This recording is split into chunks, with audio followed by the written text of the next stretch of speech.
Hey dolls! Quando eu decidi voltar para o canal, uma das coisas que eu tinha decidido logo de início é que eu havia de falar assuntos transversais que normalmente interessam, são assuntos que eu normalmente estou preocupada em aprender mais, em procurar saber mais, e claro que o empreendedorismo, principalmente o empreendedorismo feminino, não podia estar de fora nessa nova fase do canal. Eu aprendo muito olhando não só o que os outros acertam, mas também o que os outros erram e como é que aplicam certas estratégias para as suas empresas, para as suas marcas pessoais, e algumas delas já testei e então queria partilhar convosco. Então, vai começar uma nova rubrica aqui no canal, que é o Aprendendo com Elas. Essa rubrica basicamente vai ser um resumo de alguma coisa que eu vejo, um documentário, uma matéria, uma notícia, ou então traçar o perfil empreendedor de uma pessoa, não só mulher como homens também, e aí trazermos aqui, aprendendo com elas, porque a maior parte das vezes eu quero me focar no empreendedorismo feminino. Eu acho muito válido trazer aqui casos reais e homens também que empreenderam ou que empreendem até hoje, então é importante trazer isso aqui também. Bem, para começar essa série, eu decidi falar de um documentário que eu já vi há um tempo. Voltei a rever para não me esquecer nada, para trazer aqui para vocês alguns factos, mas é tudo sempre na minha ótica, né? Espero que vocês gostem desse tipo de formato de vídeo, que acho que é um vídeo diferente, é uma coisa que eu nunca trouxe no canal. Vai ser uma espécie de documentário, dá muito trabalho, porque requer pesquisar imagem, fonte, portanto vocês me ajudem, dão já um like nesse vídeo, ainda mal começou, mas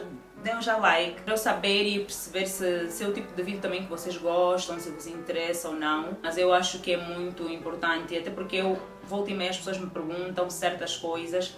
Eu acho que aqui no canal, através dessa rubrica, eu consigo trazer muitas dicas para vocês também que estão a empreender, que também têm um produto, um serviço, um negócio, enfim, consigo vos ajudar de alguma maneira. Bom, o documentário que eu vi, ou a pessoa que eu vou falar hoje é a Anitta, e eu vou estar aqui só a resumir. O intuito aqui não é falar da Anitta em si como pessoa, como cantora, muitas de vocês já conhecem, consomem as suas músicas. Vou me basear muito neste documentário, trazer o meu ponto de vista do que é que me chamou a atenção e o que é que eu achei assim como forte para uma empreendedora e coisas que eu aprendi com ela. Em primeiro lugar, uma das coisas que eu aprendi é que a Anitta, logo no início, ela dizia sempre que não queria ser mais uma cantora. Ou seja, logo no início do documentário, em que ela está a viajar, já não me lembro para onde, mas ainda era a Anitta bem no início e ela já tinha a visão que ela não queria ser mais uma. Ela estava a viajar, eu acho que era para fazer o vídeo do Show das Poderosas, e ela a viajar já dizia: eu estou a viajar para fazer esse videoclipe porque eu não quero ser mais uma. E isso é uma das características muito fortes de quem quer empreender ou quem quer ser líder, quem quer se destacar. Outra coisa que eu reparei neste documentário é que a Anitta também tem várias empresas e ela está na frente de tudo com a ajuda do seu time. Ou seja, ela é uma líder incisiva, quando tem que ser, mas ela é uma pessoa que tem uma opinião muito própria, é uma pessoa que sabe o que é que quer fazer com cada marca em que ela está envolvida. E uma das coisas que eu achei assim bem interessante no documentário é que alguém disse que ela fez parceria com uma bebida e ela nessa bebida provou todos os sabores para dar a opinião dela, para ver o que é que ela achava. Eu acho isso muito válido para quando queres empreender, não deixar só as coisas na mão do time de marketing e participares do processo de criação, tanto das campanhas, das estratégias, e até dar as ideias de como é que aquele produto pode ser melhorado, e ela tem esta visão muito, muito clara. Por outro lado, uma coisa que eu adorei imenso foi quando ela deu o show dela, né, que é considerado o show mais emocionante da vida dela. Aliás, ela considerou isso um dos shows mais emocionantes da vida dela, porque ela respeita a sua origem, ou seja, verdadeiros líderes sabem que é na sua origem onde está a sua essência, né? É lá onde tu vais buscar.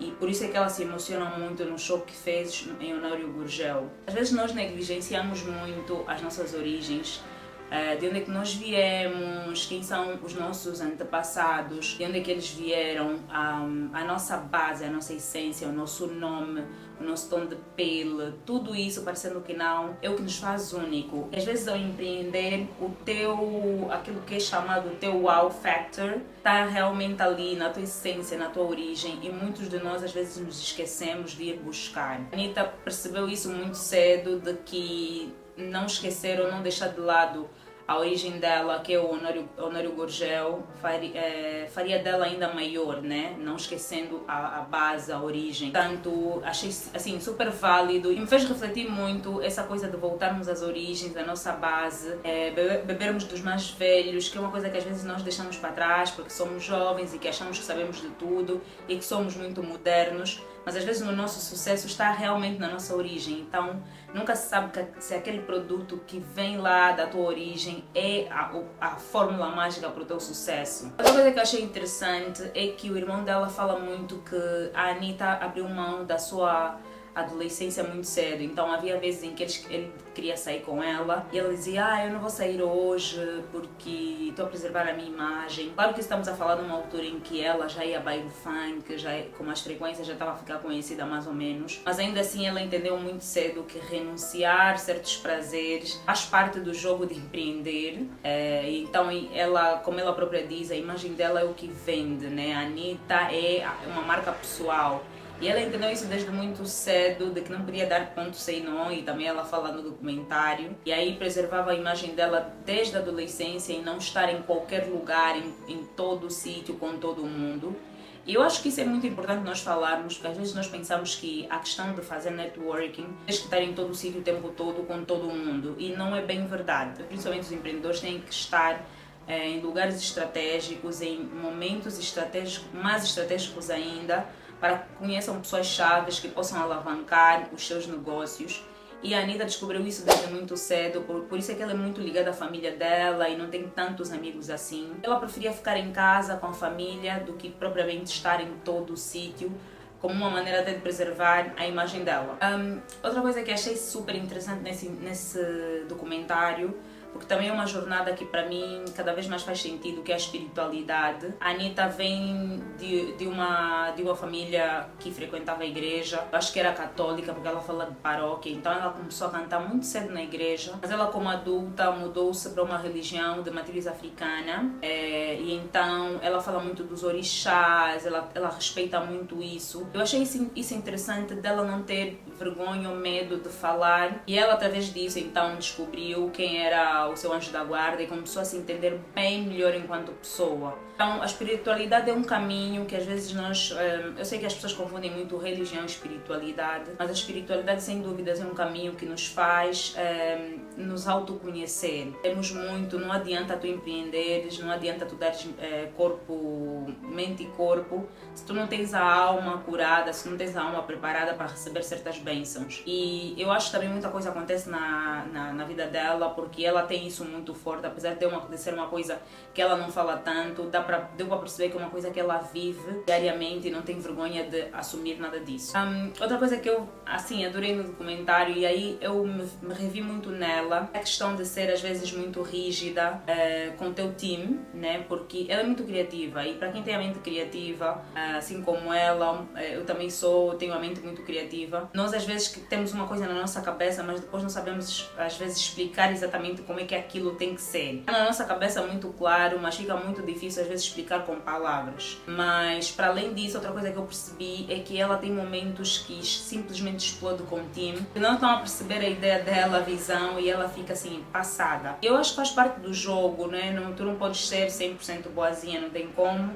E também não podes ser aquela pessoa que nunca reconhece o esforço do teu time. E a Anitta tinha uma coisa de as pessoas no início terem muito medo dela, mas depois entenderem com o tempo que aquilo faz parte do jogo, faz parte do trabalho dela, ela ser rígida com o time. E também acaba por ser muito natural, porque às vezes há parceiros, fornecedores, que as coisas não andam se a dona do negócio liga, faz uma chamada e faz acontecer, e ela simplesmente passa-se com isso. Achei assim muito interessante ver esse lado e até me senti menos culpada por certas situações que eu também já passei na empresa, mas faz perceber que os homens, quando são assim, são considerados assim os fodões, as mulheres são consideradas as arrogantes. Ela não tem medo de mostrar esse lado dela, desde o lado dela mais sensível ao lado dela muito mais incisivo. Faz parte, acho que o importante é não levar no lado pessoal.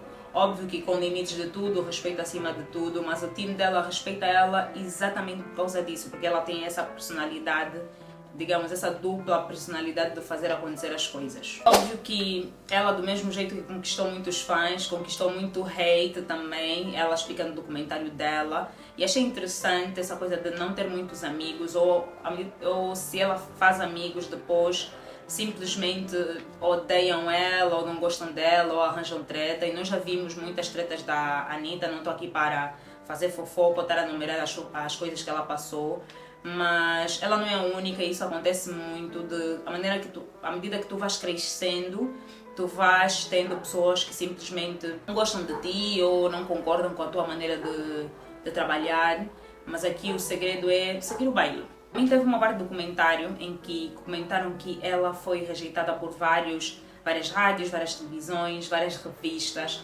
Achei super interessante porque o funk sempre foi muito marginalizado, né? Sempre veio da periferia, então não tinha aquele valor como o samba, como o jazz. Assim como cá em Angola, por exemplo, o kuduro foi marginalizado por anos e hoje em dia que faz parte do nosso dia a dia, né? O funk não deixou de ser a mesma coisa. Por ter vindo da favela e por cantar funk, ela foi rejeitada várias vezes. Mas o que eu achei interessante é que ela não abaixou a cabeça e depois esses canais de comunicação é que foram atrás dela, e até onde eu percebi, eu acho que ela relevou, né? Deixou andar e mostrou que ela venceu, né? Aquele ditado bem antigo, a favela venceu. Então ela depois começou a mostrar a essas pessoas que ela queria levar o funk, queria levar o funk a outros patamares. Eu acho isso muito interessante quando nós temos essa visão de tipo, não importa quantas rejeições nós vamos ter, o meu foco é e eu vou atrás, e um dia vocês aqui virão atrás de mim. E foi o que aconteceu com ela. Para finalizar, outra coisa que eu me identifiquei muito com a Anitta nesse documentário é o facto dela recarregar as energias dela com a família. Eu também sou assim, também sou o tipo de pessoa que eu não me considero ter muitos amigos. Eu tenho um número considerável de amigos, né? Pouquíssimos, mas os poucos que eu tenho, claro, fazem toda a diferença. A pessoa conhece muita gente, mas tem poucos amigos, mas é na família realmente que eu me encontro, é na família que eu sou eu mesma, e ela também tem muito disso. Então ela tem aquela coisa ela procura na família um tubo de escape. Achei isso muito interessante, porque às vezes nós temos famílias desestruturadas, às vezes não temos uma ligação tão forte com a nossa família, mas quando nós temos, torna tudo um bocadinho mais fácil. E ela também percebeu isso desde cedo, então valoriza muito os familiares diretos dela, tenta mimar ao máximo, e empreender é exatamente isso, é ajudar a nossa comunidade, mas acima de tudo é ajudarmos os nossos, né? E ela faz isso muito bem, tanto que por isso é que tem a mãe dela a trabalhar com ela, o irmão, amigos, tem pessoas assim que ajudaram ela desde o início e ela está com eles até agora, e são pessoas sempre que foram do ciclo dela, que conhecem o que ela passou. Fim, que é uma coisa que eu tinha me esquecido, mas a Anitta também sofreu um abuso, e ela fala no documentário que ela vestiu a capa da Anitta e não da Larissa por causa mesmo desse abuso, né? Não vou entrar em detalhes porque muitas de vocês podem ter gatilho, mas é impressionante que muitas de nós vestimos capas para ocultar certas coisas. No caso dela, o pseudônimo Anitta nasceu depois desse acontecimento, e hoje em dia ela veste essa capa de forte, de fodona e de que nada lhe abala, porque ela jurou para ela própria que seria uma mulher assim mais decidida, mais capaz. Ela era uma menina quando tudo aconteceu. Às vezes nós vemos pessoas assim e queremos julgar, não sabemos nada do que aconteceu na vida deles. E ela veio provar que, pronto, às vezes nós passamos por certas situações e vestimos essa capa. É isso, dolls. Espero que vocês tenham gostado. Digam-me aqui nos comentários que lições é que vocês gostaram. Mais uma vez, se vocês gostam desse tipo de vídeo, digam-me nos comentários, assim eu trago mais. Já tenho mais 2 pessoas que eu quero trazer, que são lições que, assim, eu levo para mim e reforçam muito em coisas que eu acredito. Então, se vocês gostaram desse vídeo, thumbs up, like aqui, e digam-me nos comentários que outras mulheres ou outros empreendedores vocês querem que eu traga aqui para falar e nós aprendermos com eles. Espero que vocês tenham gostado, tá? Tchau!